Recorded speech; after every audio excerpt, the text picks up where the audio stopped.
आज हम दूसरी कहानी स्टार्ट करने जा रहे हैं। संघर्ष ही जीवन है। Inspirational story. जो मुस्कुरा रहा है उसे दर्द ने पाला होगा, जो चल रहा है उसके पाँव में छाला होगा। बिना संघर्ष के इंसान चमक नहीं सकता, जो जलेगा उसी के दिए में उजाला होगा। संघर्ष क्यों बचे?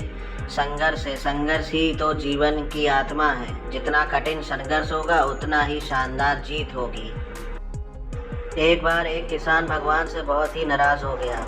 किसान बहुत मेहनती था, बहुत मेहनत से वह खेतों में अनाज उगाता था, उसकी देखभाल करता, पर अक्सर उसकी फसल खराब हो जाती। कभी सूखा पड़ जाता, कभी बाढ़ आ जाती, कभी तेज़ धूप आती। कोई ना कोई कारण बन ही जाता कि उसकी फसल खराब हो जाती। एक दिन वह किसान गुस्से में आसमान की ओर देखकर भगवान से कहा, हे ईश्वर, आपको लोग सर्वज्ञाता मानते हैं कि आप सब जानते हैं, कहते हैं कि आप इच्छा के बिना एक भी पत्ता नहीं था, पर मुझे तो लगता है कि आप छोटी सी छोटी बात भी नहीं जानते। आपको तो ये भी नहीं पता कि खेती बाड़ी कैसे करते हैं। अगर आप जानते होते तो हर समय जो बाढ़, आंधी, तूफान आते हैं वो कभी ना देते। आप नहीं जानते कि कितना नुकसान उठाना पड़ता है हम किसानों को। यदि आप मेरे हाथ में यह शक्ति दे दे कि जैसा मैं चाहूँ वैसा मैं मौसम कर दूँ, मैं अन्न के भंडार ला दूंगा। भगवान इस किसान के तीखे वाक्य सुनकर मुस्कुरा रहे थे। वह किसान के सामने प्रकट होकर बोले, मैं आज से तुझे यह शक्ति देता हूँ कि तुम अपनी खेतों पर तुम्हारी जैसी इच्छा ही तुम वैसा मौसम कर दोगे। मैं बिल्कुल भी दखल नहीं दूंगा, तुम्हारी इच्छा से सब कुछ होगा। किसान बहुत खुश हो गया। किसान ने गेहूं की फसल अपनी खेतों में बोई। जब उसे लगा कि खेतों को धूप चाहिए तो खेतों को धूप मिले, जब पानी बरसना चाहिए तभी पानी बरसा। आंधी, तूफान, बाढ़ कुछ भी उसने अपने खेतों पर आने नहीं दिया। किसान के खेत में इस वर्ष ऐसी फसल हुई जैसे कभी नहीं हुई थी। हरी भरी लहलहाती फसल। मन ही मन वह बहुत खुश हो गया और सोचने लगा, अब सबूत के साथ दिखाऊंगा।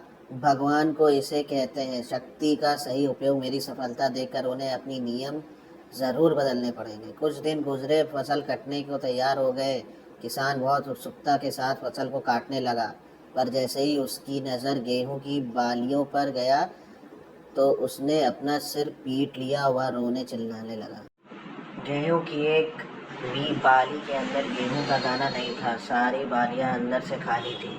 किसान बहुत दुखी हो गया। उसने भगवान को रोते हुए फिर पुकारा, हे प्रभु, तुमने ये मेरे साथ क्या किया? क्या तुमने मुझे कोई सजा दी? भगवान बोले, पुत्र, ये तो होना ही था। तुमने पौधों को संघर्ष करने का मौका ही कहाँ दिया। ना तो तुमने उन्हें आंधियों से जूझने दिया, ना तेज बारिश से सहने दिया, और ना ही धूप में तपने दिया। एक भी चुनौती का सामना तुमने उन्हें नहीं करने दिया, इसलिए सारे पौधे अंदर से खोखले रह गए।